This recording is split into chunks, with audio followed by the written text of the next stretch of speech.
So beta today we will do our lecture number 10 of your chapter 7 equilibrium. So now we will discuss acid base equilibrium, ionization of acid and base. In your last class we have read about many concepts, that is acid, base, salts, pH scale to determine the acid and base. But now we will start the ionizing of acid and base, and that is very important part.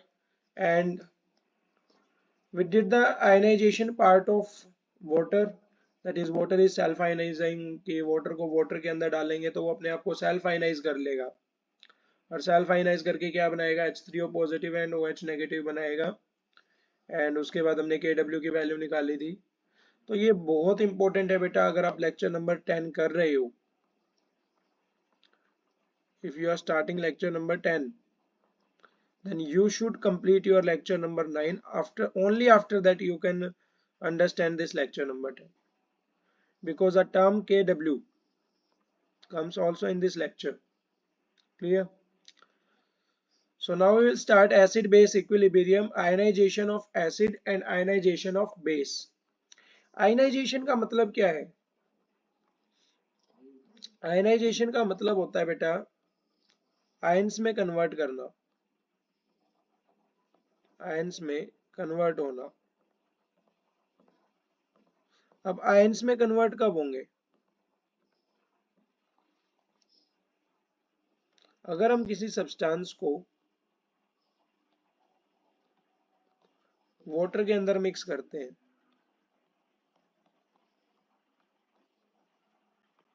तो water के अंदर कौन कौन से ions होते हैं बेटा? H positive and OH negative. This positive will react with some negative substance, negative part of that substance, and this OH negative will react with some positive part of that substance and get react. After that they will give ions. One is your positive ion and one is your negative ion. Clear? तो ये कब हो रहा है, ये substance कब ionise हो रहा है? जब हम इसको किसमें मिक्स कर रहे हैं? वाटर के अंदर मिक्स कर रहे हैं। इसी तरीके से अगर हमें एसिड को आयनाइज करना है, किसको आयनाइज करना है? एसिड को आयनाइज करना है, तो एसिड को किसमें मिक्स करेंगे? वाटर के अंदर मिक्स करेंगे। बेस को आयनाइज करना है तो वाटर के अंदर मिक्स करेंगे, और यहां से हमारे पास ये क्या हो जाएगा बेटा? आयनाइज हो जाएगा। क्लियर है? What will be the reactions, ये हम पढ़ेंगे नेक्स्ट स्लाइड में, जहां पे हम डिसोसिएशन कांस्टेंट निकालेंगे, किसका? एसिड का और बेस का। तो next concept is your dissociation constant of acid Ka। तो मैंने आपको बताया था कि डिसोसिएशन कांस्टेंट और रेट कांस्टेंट में कुछ डिफरेंस होता है। क्या डिफरेंस होता है? एक तो Ka होता है, Kc होता है, ये तो रेट कांस्टेंट होता है, और ये डिसोसिएशन कांस्टेंट। ऐसे कैसे? ये तो किसी तो जब भी कोई एक दूसरे में कन्वर्ट हो रहा हो। हाँ, Kc जो है ये तब आता है जब हमारे पास कोई नया कंपाउंड बन रहा हो, पर K कब आता है? जब हमारे पास एसिड क्या हो रहा हो? डिसोशिएट हो रहा हो। डिसोशिएट का मतलब क्या है? कि किन्हीं आयंस में टूट रहा है। तो ध्यान से देखो, रिएक्शन देखते हैं। एसिड है, एसिड के अंदर कौन से आयंस होते हैं? H पॉजिटिव आयंस होते हैं, और साथ में हमारे पास कौन से आयंस हैं? Negative ion, that will react with H2O।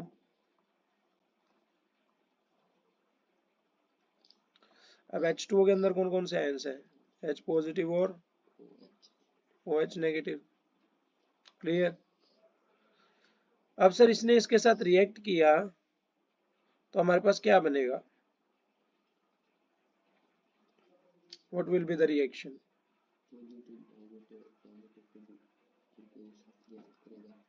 क्या बनाएगा? एक तो हमारे पास H पॉजिटिव रिलीज होगा, ये जो H पॉजिटिव रिलीज हो रहा है, ये H पॉजिटिव यहाँ पे रिलीज हो गया, और साथ में क्या रिलीज होगा? A negative. लेकिन सर ये जो H पॉजिटिव होता है, it has a tendency to dissolve into the water, और वाटर के अंदर डिसोल्व होके कौन सा आयन की फॉर्मेशन करता है? ये पढ़ाया हुआ है पहले?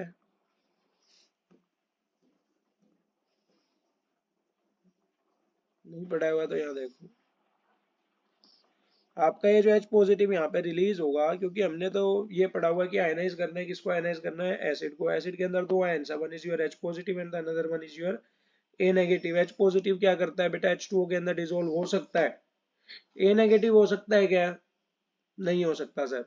H पॉजिटिव वाटर के अंदर डिसोल्व होकर कौन सा आयन बनाता है? H3O positive, that is also known as hydronium ion. Is it clear और not? Now we will see its rate constant. Rate constant की बात करेंगे तो रेट कांस्टेंट कैसे लिखते हैं? Concentration of product upon concentration of reactant. Product में क्या क्या आ रहा है? कंसंट्रेशन ऑफ H3O पॉजिटिव, या फिर इसका एक और काम करते हैं, रेट कांस्टेंट लिखने से पहले कंसंट्रेशंस भी निकाल लेते हैं। तो कंसंट्रेशंस निकालने बहुत जरूरी है।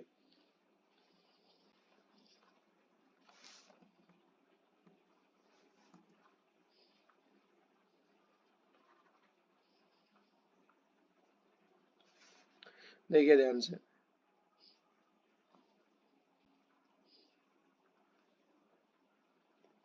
बात कर रहे हैं हम at T is equal to zero की। तो जीरो टाइम पे आपकी प्रोडक्ट की कंसंट्रेशन कितनी होगी? आप बता सकते हो? कैसे?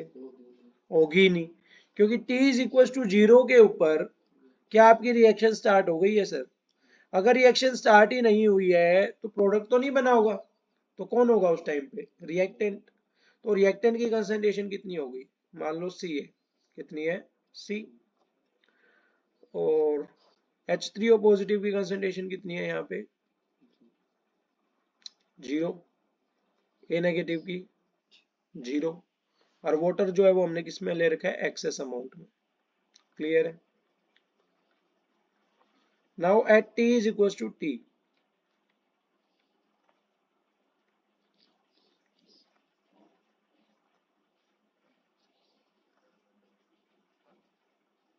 Eight T is equal to T क्या होगा? इसकी कुछ ना कुछ मोल्स कम हो जाएंगे, डिसोशिएट हो जाएंगे। डिग्री ऑफ डिसोसिएशन, अच्छा एक टर्म है degree of dissociation, you also have to conclude that. आगे मिलेगी वो हमें, इसमें नहीं दे रखी है।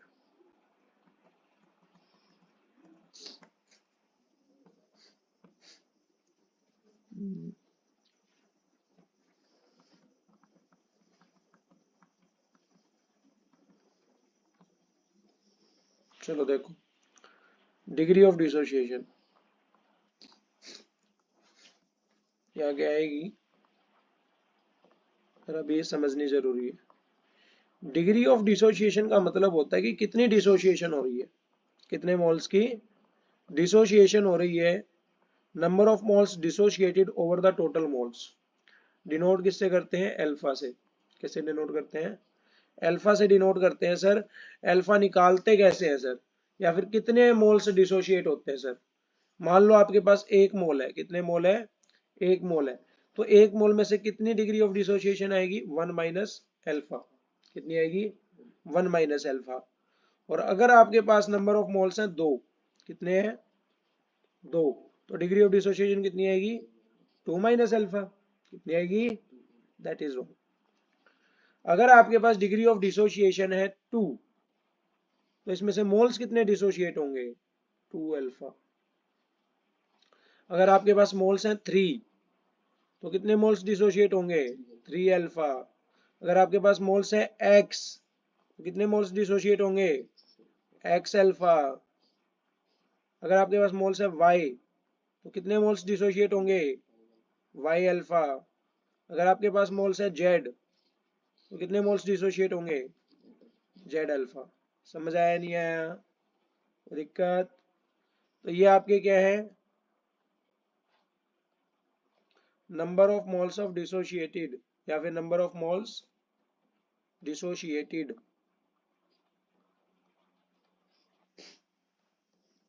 और वन क्या है बेटा आपका? 1 इज योर टोटल मोल्स। तो टोटल मोल्स में से जितने मोल्स डिसोशिएट हो जाते हैं that is known as your degree of dissociation. Clear है? आफ्टर आएगा यहाँ पे डिसोशिएशन के बाद। तो ध्यान से देखो, यहाँ पे आपके पास पहले कंसंट्रेशन कितनी थी? C। अब कितनी हो जाएगी? C minus C alpha. समझ आएगा? ये किसमें है? एक्सेस में। और जितनी यहां से कम होती है, मान लो आपके पास यहाँ पे रिएक्टेंट है 100% और यहाँ पे कितना था? 0। अब ये हो गया सर 90%। कितनी यहाँ कितनी आई? 10%। तो इसको 90 को क्या मैं ऐसे लिख सकता हूँ 100 माइनस 10। मतलब इस 100 में से जितनी सब्ट्रैक्ट हुई उतनी यहाँ पे क्या हो गई? फॉर्म हो गई। तो यहाँ पे हमारे पास क्या आ जाएगा? C alpha and C alpha. तो सर ये सी अल्फा बाई 2 नहीं आना चाहिए था क्या? कि सर यहाँ पे से सी अल्फा निकला है तो आपके पास तो दो प्रोडक्ट है सर, एक को सी अल्फा बाई 2 लिख देते हैं, एक को सी अल्फा बाई 2 लिख देते हैं। तो मैं आपको बता दूं बेटा, ये नंबर ऑफ मोल्स है, कोई क्वांटिटी नहीं है।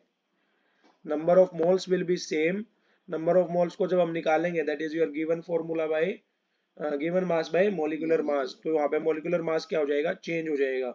And after that you can find that that is the same quantity on which adding, जब हम इन दोनों को ऐड करेंगे तो we will acquire that compounds mass. Clear है?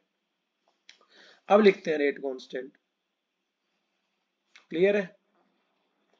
और काफी इंपॉर्टेंट है रेट कांस्टेंट, आपको लिखने आना चाहिए बेटा। रेट कांस्टेंट अगर हम लिख रहे हैं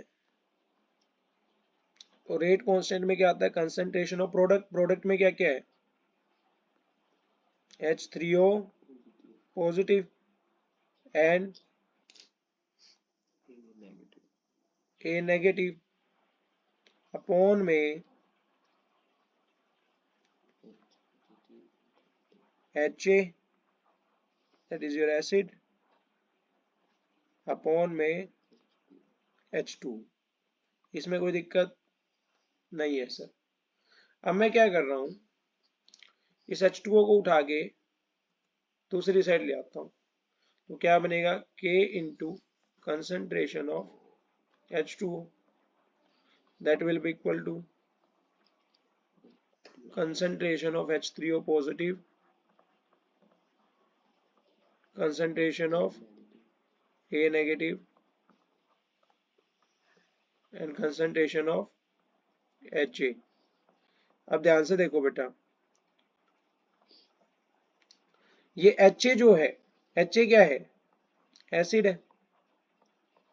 और ये एसिड कौन कौन से आयंस में डिसोशिएट होता है? A नेगेटिव और H पॉजिटिव। आयंस कहाँ लिख रखे हैं? ऊपर लिख रखे हैं। तो ये मतलब डायरेक्टली मैंने क्या लिख रखा है? डिसोशिएशन कांस्टेंट लिख रखा है। किसका डिसोशिएशन कांस्टेंट लिख रखा है? एसिड का। वाटर थोड़ी दिख रहा है आपको नीचे। अगर नीचे वाटर होता तो that is the dissociation constant of water. Clear है? That is equal to K into H2O। Clear है? और इसको हम ऐसे भी समझ सकते हैं कि एट 298 केल्विन टेम्परेचर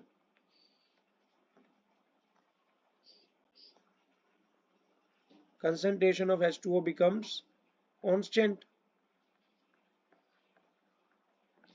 तो जब हम इसको K से मल्टीप्लाई करेंगे तो it will act as a Ka, that is dissociation constant of acid, that is equals to concentration of H3O positive, concentration of OH negative upon में concentration of HA, A negative sorry,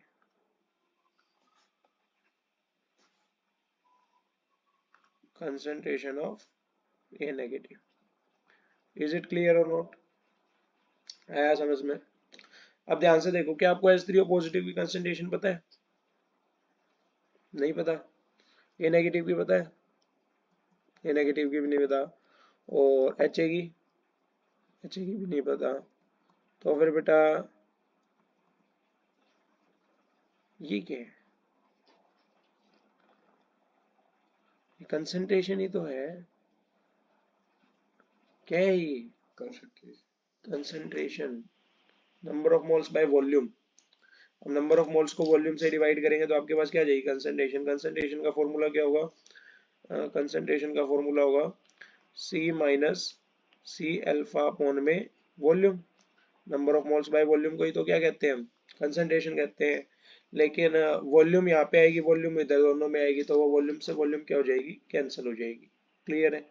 इसलिए मैं volume को नहीं लिख रहा हूँ, मैं directly क्या लिखूंगा? सीधा नंबर ऑफ मोल्स को लिखूंगा इन टर्म्स ऑफ कंसंट्रेशन। तो अगर नंबर ऑफ मोल्स को लिख रहे हैं तो K किसके इक्वल आएगा? K will be equal to concentration of H3O positive. Concentration of H3O positive is C alpha. Concentration of A negative is C alpha. And concentration of HA is C minus C alpha. That can also rewrite as C bracket में 1 minus alpha. C common ले लिया. Now Ka is equals to concentration of H3O positive. H3O positive की जगह हम क्या लिख सकते हैं? अच्छा, यहाँ पे क्या आएगा? H3O पॉजिटिव आएगा, यहाँ पे क्या आएगा?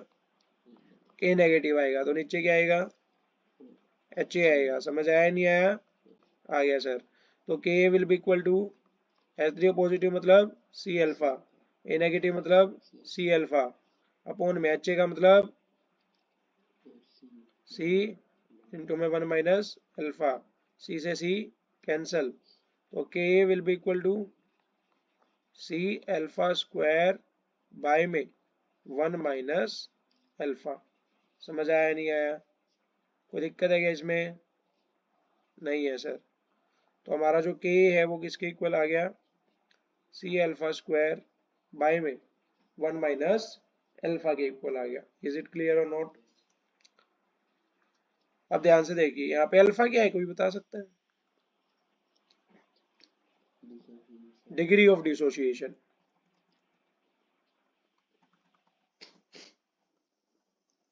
देखो अब ध्यान से,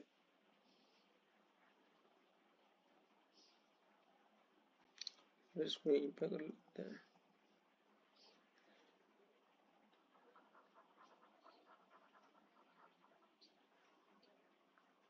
ये डिसोसिएशन कांस्टेंट है किसका?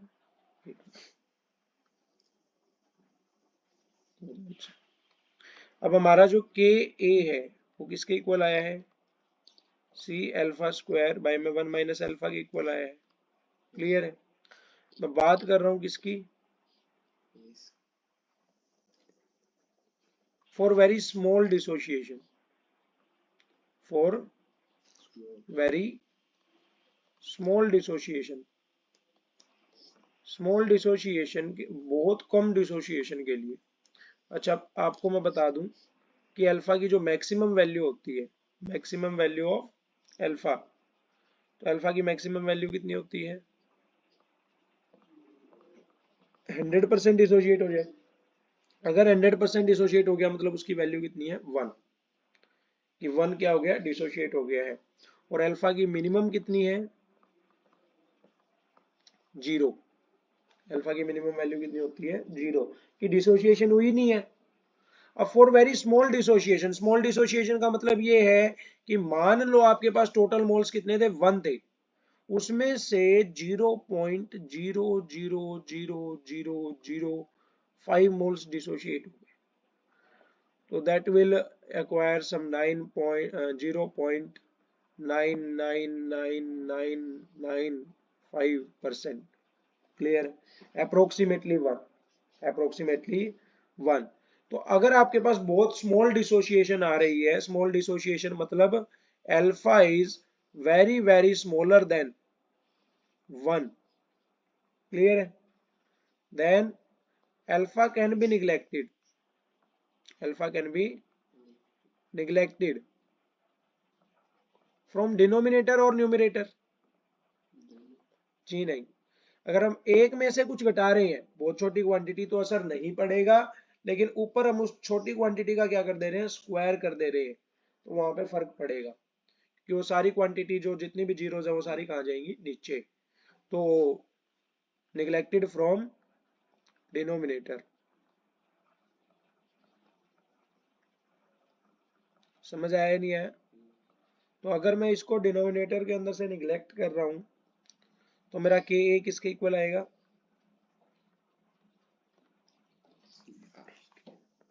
सी अल्फा स्क्वायर बाय में 1। तो अल्फा किसके इक्वल आएगा?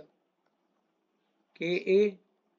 सी नीचे आ जाएगा, के ए बाई सी, और नीचे क्या आ जाएगा? रूट। तो रूट के ए बाय में C, that is your relation between alpha and K A. Is it clear और नॉट? समझ आ गया? दिक्कत नहीं है। तो that was all about our degree of dissociation या फिर डिसोसिएशन कांस्टेंट ऑफ के ए। अच्छा, यहाँ पे ये बेस भी हटाना पड़ेगा।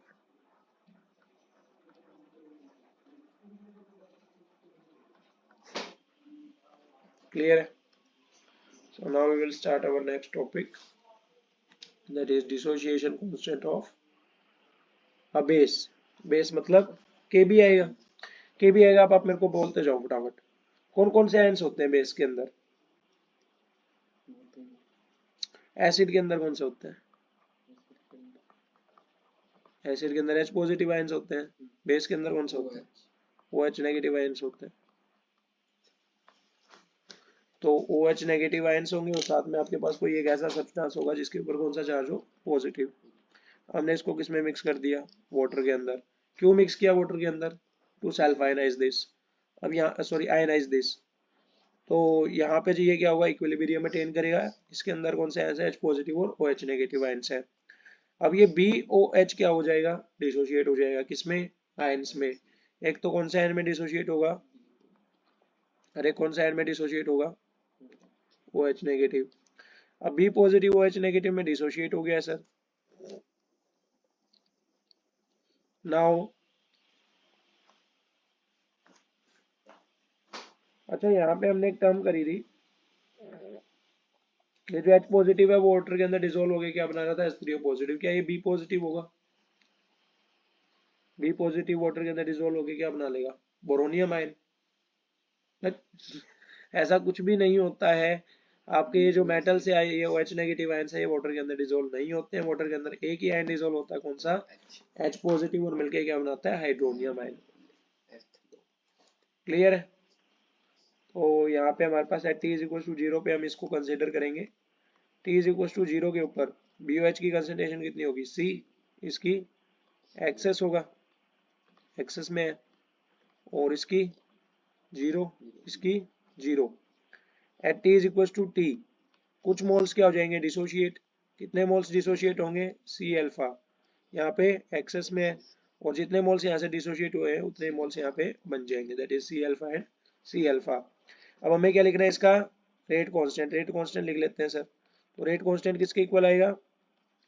Concentration of B positive, concentration of OH negative upon में कंसंट्रेशन ऑफ BOH अपॉन में कंसंट्रेशन ऑफ H2O। समझ आया नहीं आया? अगर मैं इस H2O को उधर ले जाऊं, K into concentration of H2O, that will be equal to concentration of B positive, concentration of OH negative upon में concentration of BOH। समझ आया नहीं आया? And that can also be, अच्छा ये क्या है? बेस है, और ये क्या है? बेस के आयंस है। तो मतलब ये डिसोसिएशन किसकी हो रही है? बेस की। तो it can also return as dissociation constant of base. समझ आया नहीं आया? तो KB किसके इक्वल आएगा?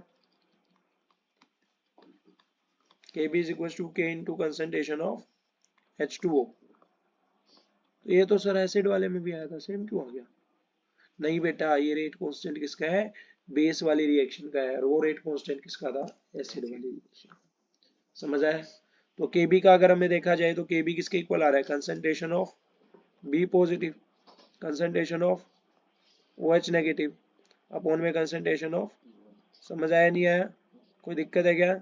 नहीं है सर। KB किसके इक्वल आएगा? Concentration of B positive. Concentration of B positive कितनी है? अभी अभी पढ़ा है हमने, प्रोडक्ट है तो कितनी कंसंट्रेशन आएगी? C alpha. Concentration of OH negative will be C alpha, and concentration of BOH will be C minus C alpha, that can also rewrite as C bracket में 1 minus alpha. Kb is equals to concentration of B positive is C alpha, concentration of OH negative is C alpha, upon में concentration of BOH is C alpha, concentration of OH negative is C alpha, concentration of BOH is C bracket 1 minus alpha. C से C cancel, तो Kb will be equal to C alpha square upon में 1 minus alpha, जैसा कि हमने पहले किया था कि अगर अल्फा क्या है, मच मच स्मॉलर है किससे, 1 से, then alpha can be neglected. Neglected कहाँ से, फ्रॉम डिनोमिनेटर. अगर मैं डिनोमिनेटर में से इसको निगलेक्ट कर देता हूं तो के बी किसके इक्वल आएगा बेटा, K B will be equal to C alpha square by में 1 and your alpha will be K B upon में सी अंडर रूट. क्लियर और नॉट. तो अगर हमारे पास बेस डिसोशिएट हो रहा है तो अल्फा किसके इक्वल आएगा, रूट के बी बाय में टोटल मोल्स के इक्वल आएगा. और अगर एसिड डिसोशिएट हो रहा है तो किसके इक्वल आएगा, के अपॉन टोटल मोल्स के इक्वल आएगा. क्लियर है. तो that are your fundamental terms of dissociation constant of A B for and for K B. Clear है. के एंड के बी के लिए हम डिसोसिएशन कांस्टेंट निकाल चुके हैं, दोनों आपको याद रखने हैं.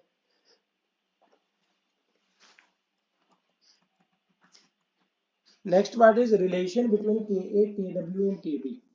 तो अब ध्यान से देखो रिलेशन क्या आता है इनके बीच में. तो रिलेशन पढ़ने के लिए आपको एक सिंपल सी टर्म देखनी है, ध्यान से देखिएगा,